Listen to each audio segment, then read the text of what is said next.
వీక్షిస్తున్న తెలుగు ప్రేక్షకులందరికీ నమస్కారం.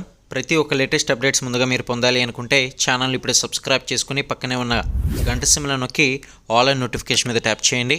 మరియు లైక్ చేసి ఈ యొక్క ఇన్ఫర్మేషన్ని మీకు తోటివారితో షేర్ చేయడం మాత్రం మర్చిపోకండి. ఇక వివరాలు చూసేద్దాం.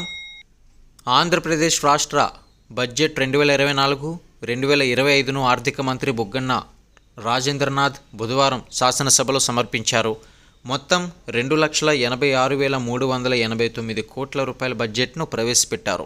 ఇందులో రెవెన్యూ వ్యయం ఇక 2,30,110 కోట్ల రూపాయలు, మూలధన వ్యయం చూసుకున్నట్లయితే 30,530 కోట్లు, అలాగే రెవెన్యూ లోటు 24,758 కోట్ల రూపాయలు, ఆర్థిక లోటు 55,817 కోట్లుగా అంచనా వేశారు. రాష్ట్ర స్థూల ఉత్పత్తిలో 3.51% ఆర్థిక లోటు ఉంటుందని అంచనా. రెవెన్యూ లోటు జీఎస్డిపిలో 1.56% ఉంటుందని మంత్రి బుగ్గన్న ప్రతిపాదించారు.